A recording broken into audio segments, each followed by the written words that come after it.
Floor 6 of the Catacombs has been out for almost a month now, and many Skyblockers know that Floor 7 is just around the corner. Now I predict that Floor 7 would come out at least by this or next month's end, because if it doesn't, Skyblock would die as a game mode for sure.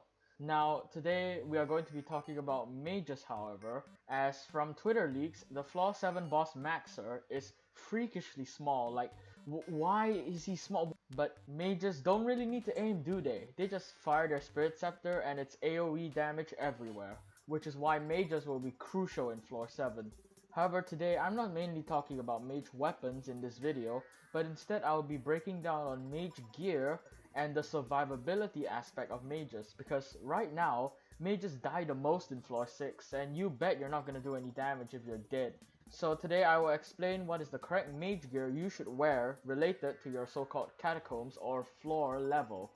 Now, before we continue, I am making more videos on the other classes and dungeons, so if you don't want to miss those videos, I'd appreciate if you click subscribe.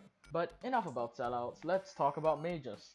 When you are starting out on your mage journey, you're going to need some good starter dungeons gear.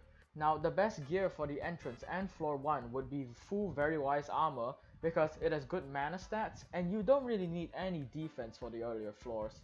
Your chosen weapon would be a 5-star Dreadlord sword, and as for your pet, sheep is preferred, but if you're poor, any pet would do.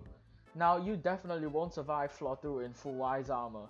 So your next step is to purchase either a maxed out 5-star Bonzo mask or a Spirit mask, as both helmets gives you a second life, which is really good in later floors after floor 2.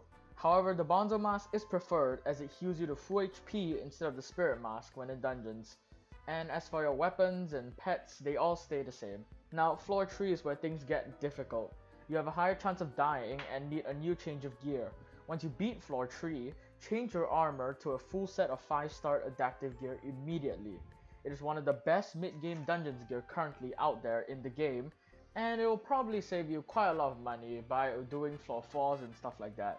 Now remember, you can still keep the Bonzo and Spirit mask, and it's still very useful for future floors, because in future floors, the gear is going to cost a lot of money, and in order to survive, well, maybe that second life could help you.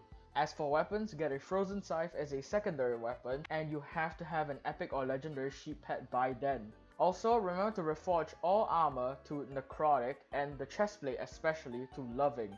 Now, floor 4 is the ultimate test for survival, as it has one of the longest boss fights currently. This floor is where the EXP Catacombs grind begins, where you need at least Catacombs 16 to get Shadow Goggles, a helmet used all the way till floor 6.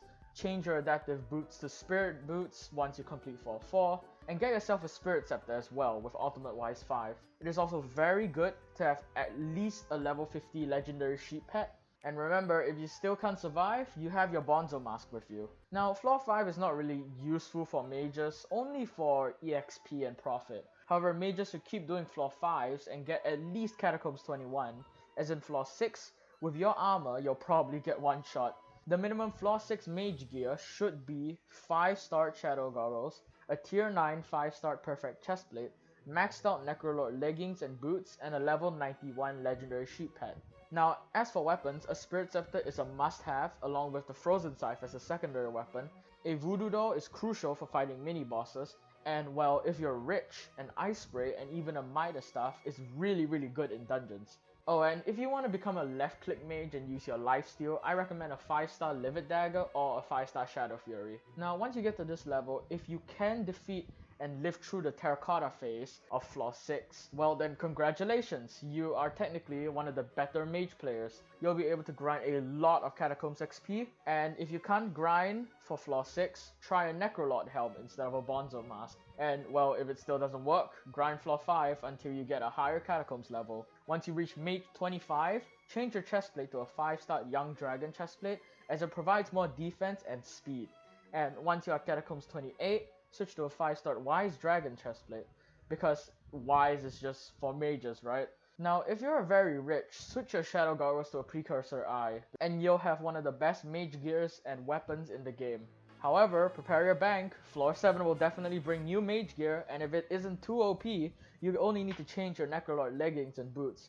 Maybe a mage weapon too. But remember, no matter what weapons or gear you have, The best thing right now is your catacombs level. The higher your catacombs level, the even more damage you're gonna do.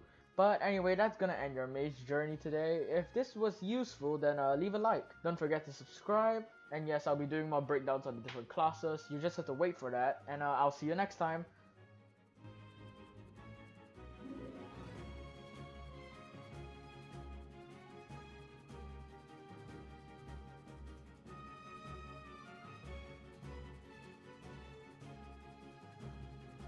Oh, and sorry for that being no videos posted recently. I had some post-exam stuff to go after, and yeah, now I'm done, so I'll be able to post earlier.